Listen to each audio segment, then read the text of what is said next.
Hey guys, I am super excited. I have the Mezco Batman 1989 in hand right now. When the Flash movie trailer came out, seeing Michael Keaton reprise as well as Batman just got me just so jazzed. And as soon as I finished watching the trailer, I started Googling around looking for action figures that I could get. And it turned out that the Mezco was already sold out on pre-order. And then I put myself in the waiting list and I got super lucky and was able to actually get it fully purchased through Mezco. So I didn't have to pay aftermarket prices on it. But I'm just really excited to be able to do a review on it for you guys. I'm wearing my super old 25-year-old shirt, and yeah. So as usual with my reviews, I'm going to be taking a look at the box, and then we'll be taking a look at the figure and accessories and anything else that makes it special or unique in its own way. So stick around and we're going to get right into it. So here is our box, and Mezco tends to usually ship them with this plastic wrap around it. There's nothing special about the plastic itself. It's just something that they do. So I'm just going to go to remove that. So you can see that the art is taken directly from the various art that they use from the movie. I remember this very clearly from the VHS tape that I ruined as a kid from rewinding it too many times at a very specific scene. And so a very straightforward box that we're seeing here. On the side, we see the packaging is kind of similar to the retro packaging from the old Toy Biz days. That's cool. It's the same on the other side.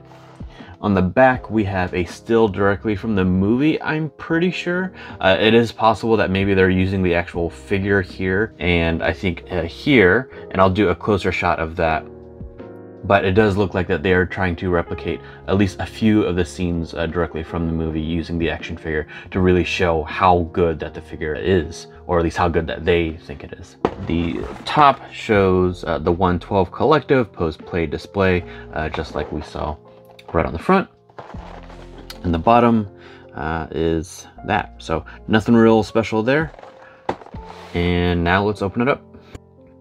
Okay, here's how it came right out of the box. It came with a few inserts right in the back as well. It looks like the first one is some instructions on cape assembly, moving the eyes, range of motion, and some warnings. And then otherwise we have some guidelines on how to play and pose your figure, because you are spending quite a bit of money on Mezco. Mezco generally tends to be about $100 or so. This one in particular, I believe, was about $120, $130. Let's open her up.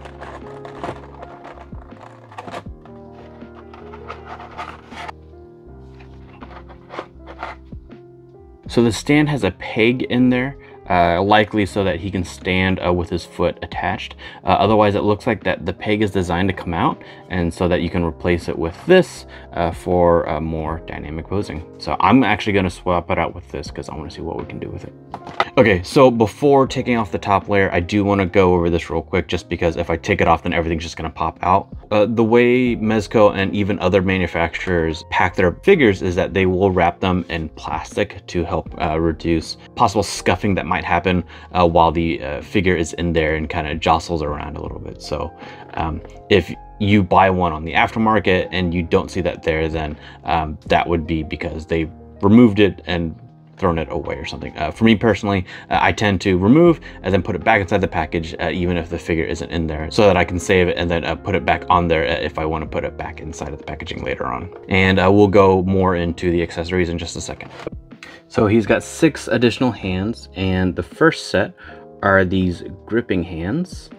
So you can see in there that he could hold probably the batterings are what these hands are for.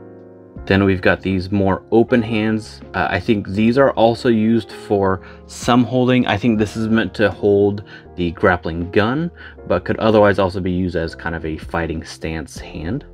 And then we also have these hands, and what's interesting is that the left hand right here is much more open, but this right one actually looks more like it's also a gripping hand, probably in particular for the grappling gun as well.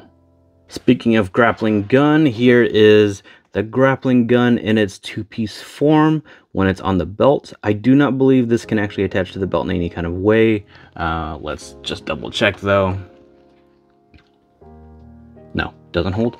And then it also even comes with the hook part itself. The hook does in fact fit in there, but just be gentle. I was afraid of breaking either the hook or this piece, or even slipping and then this flying away, then being gone forever. And then here is the grappling gun itself in its grapple gun form. And this one also has a little peg hole where you can place the hook. Finally, as the grappling hook accessory is an actual grappling hook with cable, so that you can really recreate that scene. So with the grappling wire, the wire itself is actually bendable, so that's kind of neat. And then I'm just going to unwind it, and the end actually fits inside of the gun, and then you can have it actually kind of shooting the grappling hook. So very, very fun. That's a great accessory, and probably super easy to lose. All of the batterings appear to be exactly identical. I'm not totally sure why they gave us 4, but I'm not complaining about that necessarily either. Just doing a quick close look at the battering. It's got a little bit of paint on the edges on both sides, so they do look good. And just for comparison, here's a life-size replica of the battering. This one is actually by NECA.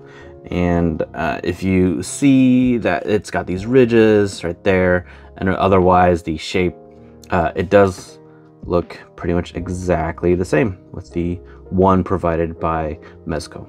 So good job there. So next up, we had this one. As far as I can tell, I think this is supposed to be the time bomb. If you look at the Mezco description on their website, they do list a time bomb as one of the accessories. However, there are other accessories that have been included that aren't listed, so I can't say for sure that this is definitely supposed to be that. We had this ninja star kind of like thing.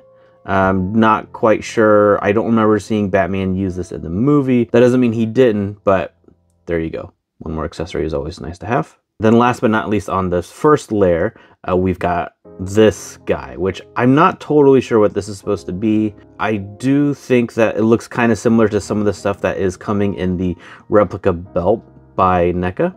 Moving on to the second layer accessories, we have a battering with attached rope. This is the same type of cable that the grappling gun has. So this one, you can replicate the opening sequence of Batman grabbing the thief before he can get away.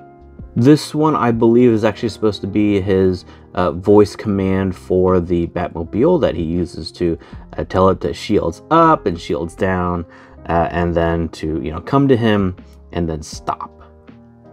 So you can kind of make out that this right here is a little silver bat.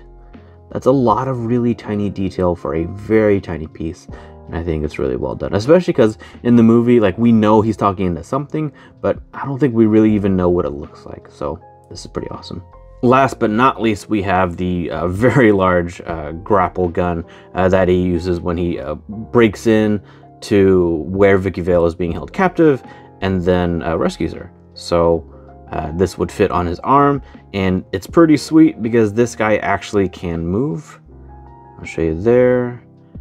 So it splits open like it does in the movie, and then both of these would shoot side to side, and then he would slide his way down.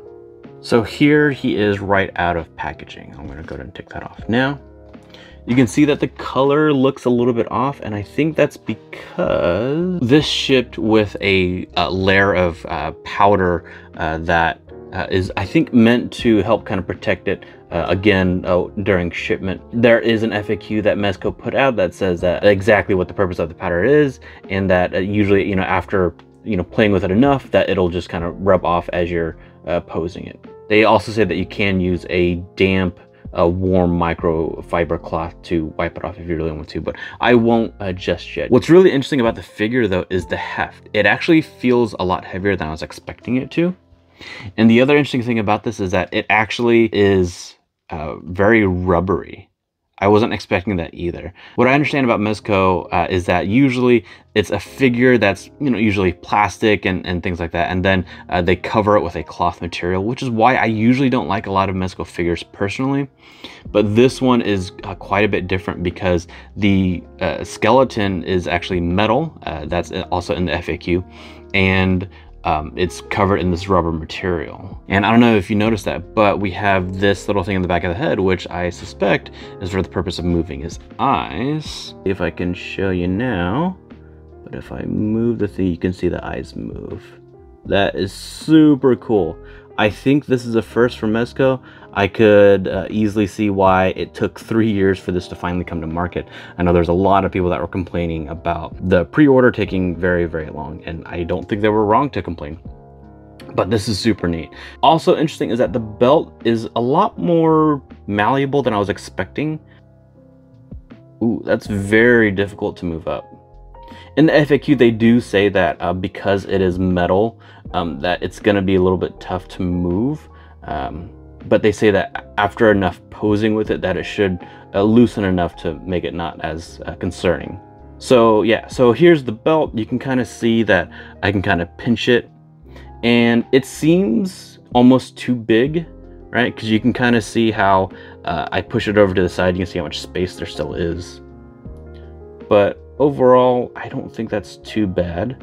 And if anything, maybe it is actually good for it to be able to move around a bit. The boots and the gloves, the hands, and then the head obviously are kind of regular plastic. And it's really the rest of the body that has kind of the different looking material and color that is this rubbery silicone material.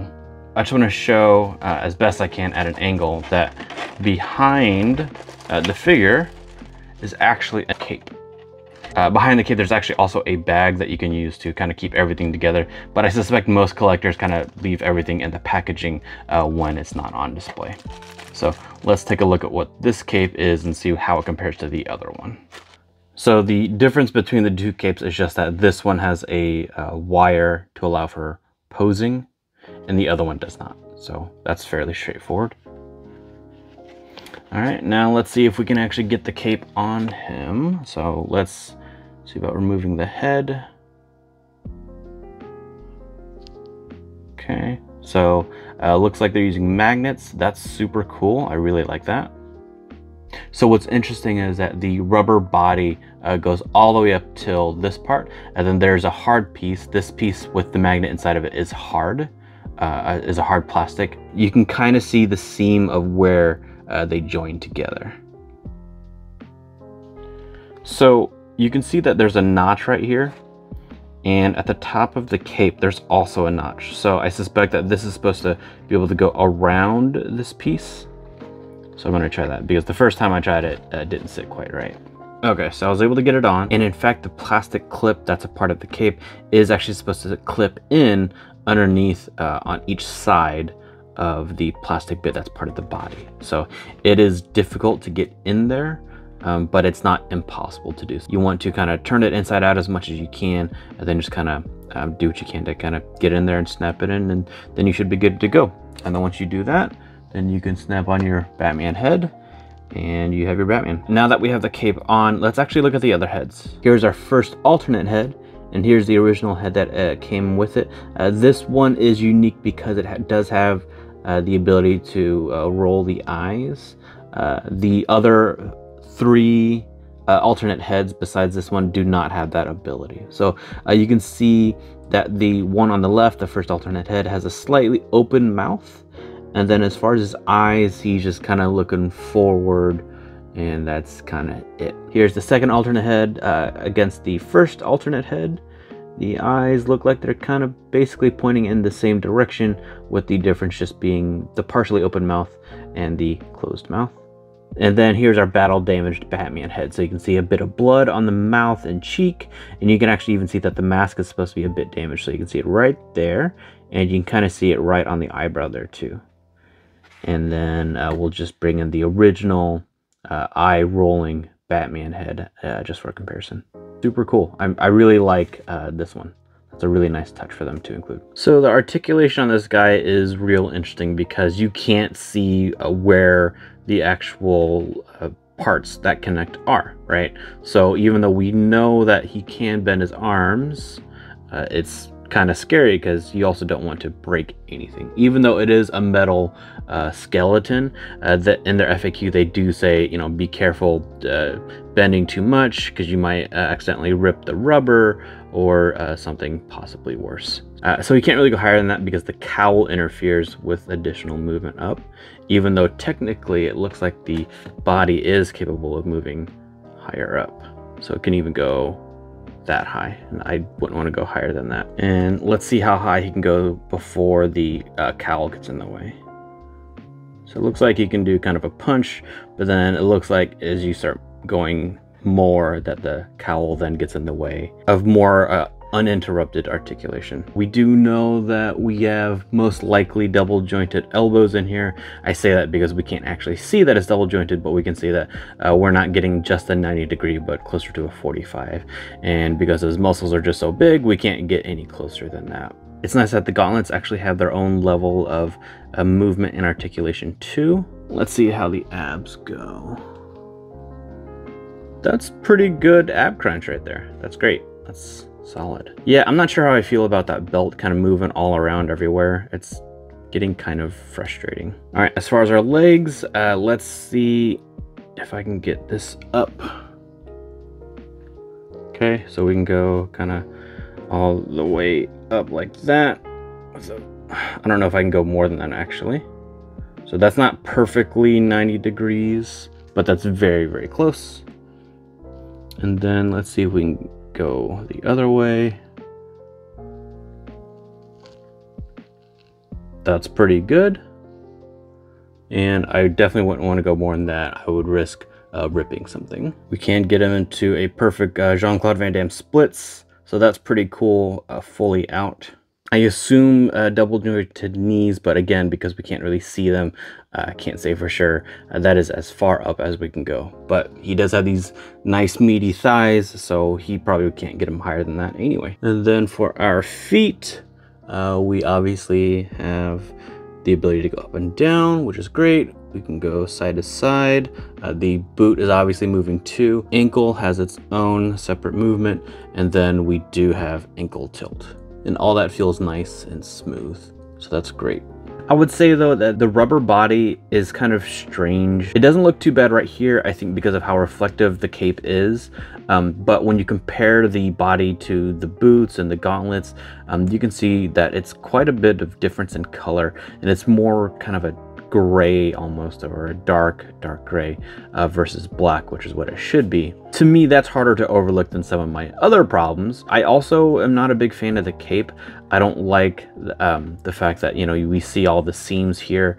I mean, with as expensive as this is, and with the goal of what they're trying to do, which is, you know, basically give you a figure that looks exactly like the movie. And then my last major gripe is the cowl doesn't sit right against the cape, right? Because in the movie, it looks like it's all kind of attached together, kind of more like that does. But as I turn it, you even saw, you know, there's a gap right there too. So I don't really like that either. If you look at the promo pictures that Mezco released for the figure, you can actually see quite a few differences, right? Because the black on the rubber body is much more black in their pictures. I don't know if that's because they actually made it more black, or if they just used photo editing to make it darker than it actually came out to be. You can see in several pictures that the cape looks very different. We don't see any of the stitches in the pictures like we do see in the actual figure. Even the material looks different in some of the pictures from them. So that's a little frustrating, because if it doesn't quite look like the pictures, then how do you know what you're gonna get, right? That's not to say that they didn't do a really good job with several things. I think that the accessories are fantastic, especially because they gave us kind of more than what they originally told us that they were going to give us. I think they did just a really amazing job with not only the face sculpt. I think it does look really good, but the eyeball moving feature I think is very unique and very cool, and I just really appreciate that a lot. I think them using this metal skeleton is really cool. I really appreciate the engineering and ingenuity that went into creating that. I really like that they're trying something different with this rubber body. It's such a fun idea. The sculpt overall is very good, and I can definitely appreciate that too.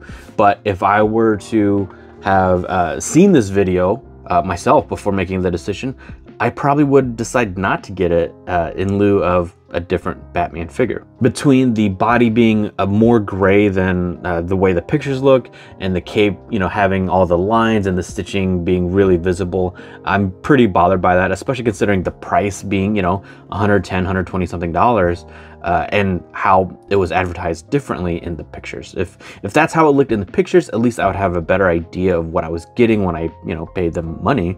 But we got kind of something different. And in fact, I do have a video coming out soon of him versus the NECA version versus the SH Figure Arts version. I'm also planning a Batmobile video of all the different Batmans that I can get my hands on that can fit inside of it, and how well that works. So definitely subscribe for that if you haven't already. And even though Batman's a loner, he needs a few friends. So let's check out who we have. And here is Mezco Batman with Mezco Superman. So this is a few years older, I believe, and you can kind of see what I was talking about with how the body is just kind of a figure with a cloth suit on it.